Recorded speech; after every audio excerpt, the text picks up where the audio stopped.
Welcome back, everyone. Today, we're going deep on Ahmed Hulusi's The Power of Prayer, channeling brainwaves through Dhikr. Sounds intriguing. It is. It's basically a guide to powerful prayer and a Dhikr formulas, and he even calls them kind of like spiritual cheat codes. Cheat codes. I like the sound of that. Right. And the book claims they can activate our brain power and help us achieve some pretty incredible things. Like, what kind of things are we talking about? Well, we'll get into the specifics later, but Hulusi blends these Islamic teachings with scientific concepts, so it's not like your typical religious text. Yeah, I've heard of Hulusi. He's known for his unique approach, right? Like bringing in quantum physics and brainwaves and such. Exactly. He's not afraid to bridge those gaps, you know?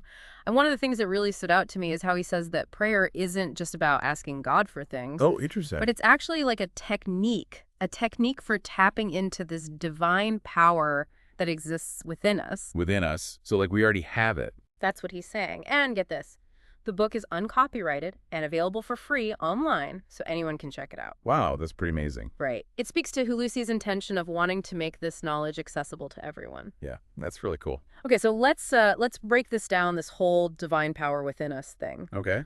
So Hulusi keeps talking about activating brain power through prayer and this practice called dhikr, which is the Arabic word for remembrance of Allah.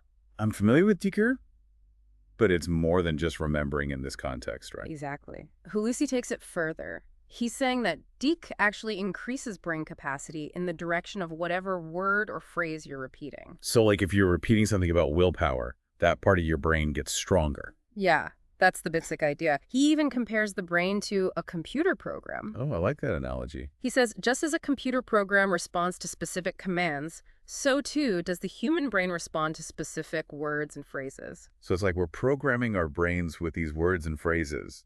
Exactly. And he even gives this example of the name Yurid, which relates to Allah's will. Yurid. And Hulusi says that consistently repeating Yurid can strengthen your willpower and maybe even allow you to achieve things you never thought possible. That's a pretty bold claim, but it's fascinating. Right. It reminds me of this story Hulusi shares about a Soviet scientist who believed that human thoughts could actually influence events and technologies remotely. Whoa, really? Yeah.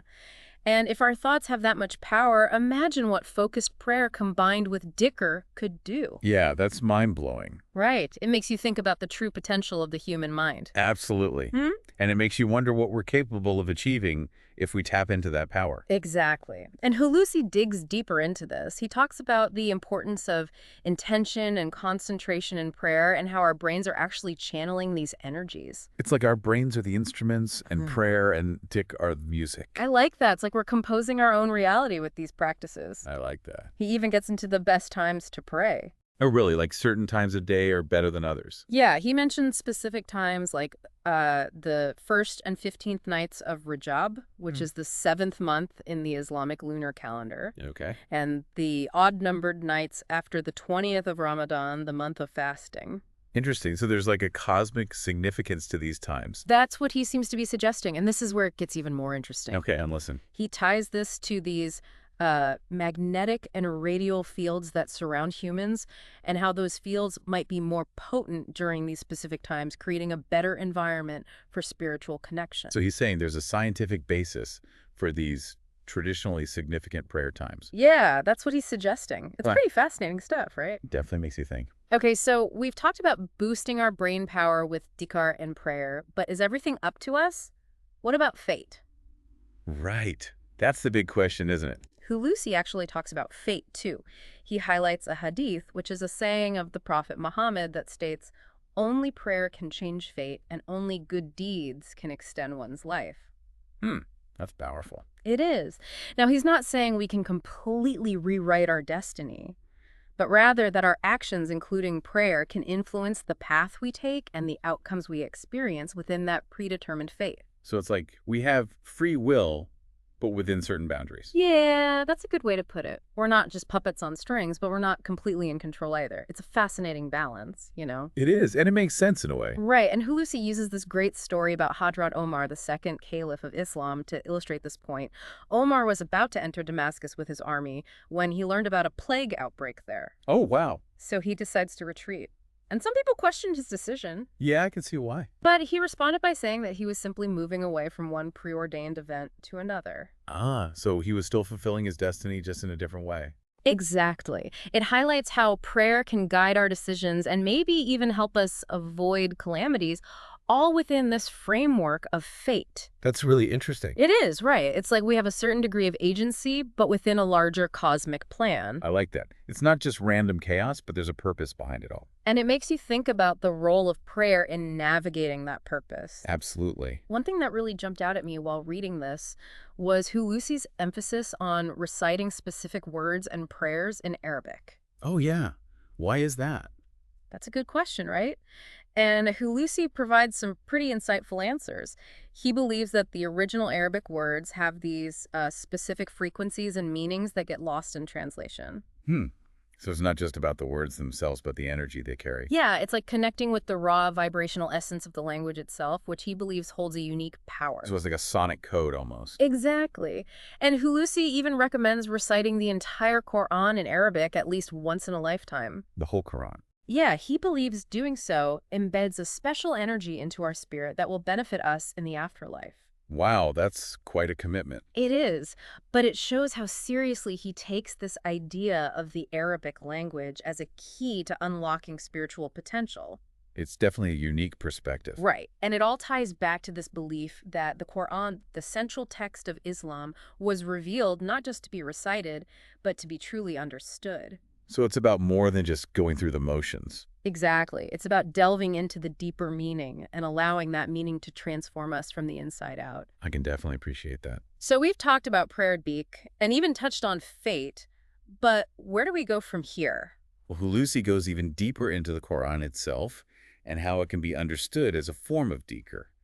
And that's where things get really interesting. Oh, I can't wait to hear more about that. We'll dive into that and more in the next part of our deep dive. Sounds good. I'm definitely hooked. Me too. I'm already feeling my brainwaves shifting. Well, stay tuned, everyone. This is just the beginning. Picking up where we left off, it's amazing how Hulusi blends science into his discussion of prayer and dhikr. Yeah, he's not afraid to get into the biology of it all. Right. He actually explores the mechanisms behind these practices, like how our brains actually work. Yeah, he keeps comparing the brain to a computer with all these dormant cells, billions of them just waiting to be activated. And that's where dhikr comes in. Right. It's Yeah. like we're using these words and phrases to write code for those dormant brain cells. Like we're hacking into our own potential. Exactly. It's about awakening these hidden capacities within us. It's a really cool concept. It is. And what's even more remarkable is that Hulusi wrote this back in 1986. Really? How long ago? Yeah. He was talking about neuroplasticity and the power of focused repetition long before it became a mainstream idea. Wow, he was ahead of his time. He was. But, it makes you wonder, are there any downsides to dhikr? Could there be any negative consequences to all this brain power boosting? That's a great question. And actually, Hulusi does address that. Oh, he does. Yeah, he cautions against doing too much dhikr without the proper knowledge and protection. So it's not just about cranking up the mental horsepower. Right. He says that increased brain capacity, if it's not balanced with wisdom and spiritual understanding, can be misused. Or even become harmful. Exactly. It's like having a powerful tool but not knowing how to use it properly. It's like those superhero origin stories where someone gets superpowers but has to learn to control them. That's a great analogy. Yeah. And that's precisely Hulusi's point. Yeah. He emphasizes the importance of using this increased capacity for good, for deepening our connection with Allah and fulfilling our purpose as vice escherents on earth. Ah, that's right. He talks about that a lot. Yeah, it's a central theme in his work, this idea that we have a responsibility to use our gifts wisely. So dhikr can be a double-edged sword. It can lead to enlightenment, or it can amplify our negative tendencies if we're not careful. It's a powerful practice that demands respect and awareness. It makes you think about the importance of intention and guidance on this path. Absolutely. It's not something to be taken lightly.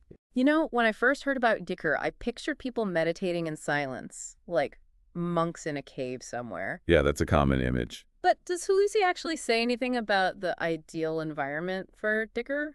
Interestingly enough, he suggests that it can be done anywhere, anytime. Oh, really? Yeah, it's not about finding the perfect external setting, but about cultivating an inner state of awareness. So it's less about the ritual and more about the mental focus. Exactly. He even talks about people doing dhikr while walking, working, or even having conversations. So it's about integrating this practice into our daily lives. Yeah, making it a part of who we are rather than something separate. That makes it a lot more accessible. It does. And it also makes you think about how our thoughts and actions are constantly influencing our reality. Oh, how so? Well, Hulusi explains that our brains are always emitting these biomagnetic and biochemical signals. So our brains are like little transmitters. Exactly. And he believes that the words and phrases we repeat during dhikr actually influence those signals. Even if we're not consciously thinking about the meaning in that moment. Right. It's like our subconscious mind is picking up on the vibrations and integrating them into our being. It's like passive learning for the soul. I love that. And Hulusi suggests that this is how prayer works too. By aligning our brain waves with a higher frequency, we can tap into a source of power and wisdom beyond ourselves. It's like tuning into a cosmic radio station. Exactly. And it highlights this idea that we're not separate from the divine source, but actually a part of it. It's all connected. That's the message Hulusi is conveying. We're all part of this divine oneness. And through practices like dhikr and prayer, we can weaken that illusion of separation. And experience that unity more fully. Right. And that brings us back to the concept of paradise. Ah, yes. Hulusi's unique perspective on paradise. He doesn't see it as a physical place, but as a state of consciousness. Right. We can experience it here and now. Exactly. By purifying our hearts, dissolving that sense of separation, and aligning ourselves with Allah's will, we can taste paradise in this very moment. It's not about waiting for some future reward. No, it's about embracing the present and recognizing the divine within and all around us. It's a beautiful and empowering perspective. It is, and it connects back to the transformative power of these practices. But Hulusi doesn't just leave us with abstract concepts. He actually provides a framework for understanding different types of dhikr. Oh, I remember you mentioned that earlier. Can you break it down for us? Sure. He distinguishes between general dhikr, which is focused on overall spiritual development, and specific dhikr, which is tailored to particular goals or outcomes. So it's like having a spiritual toolkit. Exactly. You can choose the right tool for the job. So if I wanted to develop more patience, for example, there's a specific dhikr for that. That's right. Hulusi gives examples of specific dhikr formulas for things like increasing willpower, achieving success, enhancing certain qualities, overcoming challenges, and even increasing provision or reducing debt. Wow, that's amazing. So it's like magic. Well, Hulusi is careful to say that these aren't magic spells. They work by activating specific aspects of our being, aligning us with the divine attributes they represent, and helping us access the power that's already within us. So it's more like a science of the soul. I like that. Yeah. It's about aligning our intentions and actions with a higher purpose and tapping into that infinite potential. It's starting to make a lot more sense. It is fascinating, isn't it? Yeah. And Hulusi doesn't shy away from the more mystical aspects either. He even talks about the Ismi Azam, which is the supreme name of Allah. The supreme name of Allah. Yeah, it's a name shrouded in mystery and power. Hulusi cites hadiths about its efficacy in prayer, suggesting that invoking this name can lead to profound spiritual experiences and even miraculous results. But why is it such a secret? Well, Hulusi acknowledges the sensitivity surrounding the Ismi Azam and the potential for misuse. Oh, I see. He's cautious about revealing the name itself, but encourages us to explore the concept further, suggesting that even contemplating its meaning can have a transformative effect. So it's like a spiritual treasure hunt. It is. It's about personal exploration and discovery. But Hulusi also provides more concrete guidance when it comes to the Asma'ul Husna, which are the 99 beautiful names of Allah. Ah, yes, I've heard of those. But I don't know much about them. What does Hulusi say about them? He sees them as far more than just labels for Allah. He believes they're reflections of Allah's attributes, each carrying unique frequencies and energies that resonate with different parts of creation. So each name is like a window into a different aspect of Allah. Exactly. And Hulusi encourages us to contemplate these names, suggesting that by doing so, we can deepen our connection with Allah and even activate those qualities within ourselves. So like by reflecting on the name Ar-Rahman, which means the all-merciful, we might become more merciful ourselves. Precisely. It's like each name is a key that unlocks a particular door within our hearts and minds. It's like that saying, we become what we contemplate. Exactly. And Hulusi even hints that understanding these names can help us unlock the secrets of creation itself, understand how the universe works. Wow, that's powerful. It is. It's like he's providing a roadmap to the divine, inviting us to explore the vastness of Allah's nature. Right. But it's not just about intellectual understanding, is it? Right. It's about embodying those qualities, living them out in our lives. It's about moving from separation to unity, from fear to love, from limitation to infinite possibility. And that's really at the heart of Hulusi's message. It's incredibly inspiring, but it also raises a lot of questions like how do we actually apply all this in our daily lives? And how do we choose the right dhikr practices for our needs? And what about those big questions about fate and free will?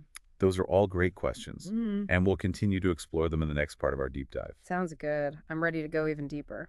All right, so my mind is officially blown. We've been talking about how dhikr can rewire our brains and connect us with the divine and even experience paradise here and now. It's pretty amazing stuff. It is, but it's still a bit abstract for me. Can we get into some like practical examples? Like how do we actually use these beautiful names of Allah in our dhikr practice? Of course, Hulusi gives a lot of specific examples. Oh, good.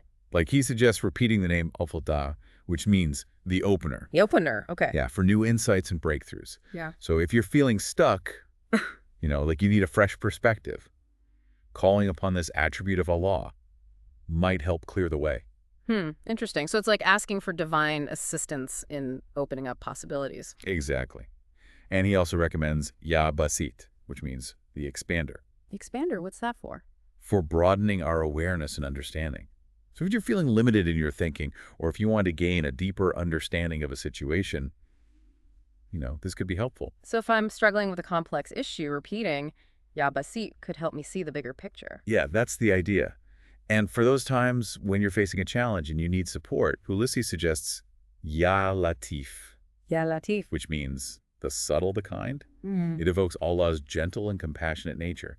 So calling upon it can help us navigate those tough times with more grace. I like that. It's like each name has a different energy, a different purpose. Exactly. It's like having a spiritual toolkit. Right. But how did Hulusi come up with these specific applications? Well, he's drawing upon his understanding of Islamic tradition and the subtle meanings embedded in each of these names. It's not just about the literal translation, but the deeper spiritual essence. So it's like he's cracked a code. In a way, yes. Hmm. He's revealing this hidden language of divine energy, and anyone can access it. That's what's so cool about it. You don't need to be a scholar. Nope. All you need is sincerity and an open heart. And Hulusi even encourages readers to create their own dhikr formulas. Really? We can personalize our practice. Absolutely. It's about taking ownership of our spiritual growth, Yeah. Mm. using these tools to shape our lives in alignment with our highest potential. I love that. This is making me so excited. It's like we can be co-creators of our reality. That's the power of it. Yeah. But I know you mentioned earlier that the whole changing fate thing made you a little uneasy. Yeah, a little bit. It feels almost like we're trying to control everything. I understand. But it's important to remember that Hulusi is clear that we can't change the overall blueprint of our destiny. We all have a path, a set of experiences that are meant for us. But we can influence how that destiny unfolds. Exactly. We can influence the choices we make, how we respond to challenges, and ultimately how we experience that journey. Okay, that makes me feel better. So it's not about rewriting the script, but about being a better actor. Yes. It's about using our free will within the framework of our destiny. So we're given a set of ingredients, but we can create different dishes with them. Exactly. We can use our skill, intention, and creativity to create something beautiful and meaningful. I like that analogy a lot. It's like we're chefs in the kitchen of our lives. And through prayer and dhikr, we can refine our tastes, become more discerning chefs, I do. It's not just about getting by, but about creating something truly nourishing. and lasting. Now, Hulusi talks about some pretty intense stuff too, like the end times and the Antichrist. Yes, he does. He doesn't shy away from those topics. And he also offers a message of hope, right? Yeah, absolutely. He emphasizes that those who have a strong connection with Allah, those who've cultivated their inner light through practices like prayer and dhikr, will be protected and guided during those difficult times. So it's not about living in fear. No, it's about preparing ourselves spiritually, strengthening our faith, and trusting that we have the strength to face whatever comes. And remembering that we're never truly alone. Exactly. We always have access to that divine source of support. One thing that really stood out to me was Hulusi's perspective on death and the afterlife. It's often seen as this scary unknown, but he has a different take on it. It's actually quite beautiful. He sees it as a continuation, a transition to a new dimension of existence. So it's not the end, but a new beginning. Yes, he draws on the Quranic understanding of death as a changing of garments, a shedding of the physical body as we move into a more subtle realm. And the energy we cultivate in this life through prayer and the dhikr benefits us in the afterlife. That's what he suggests. It's like we're packing our spiritual suitcases for the journey ahead. That's such a comforting thought. It really changes how we view our lives and actions. It does. It's not just about this material world, but about something much deeper and more lasting. It's about cultivating our souls. Exactly. And preparing for that ultimate journey back to the divine. So, as we wrap up this deep dive into the power of prayer, what are your biggest takeaways? For me, it's the reminder that we have so much more power than we realize. We are spiritual beings with infinite potential.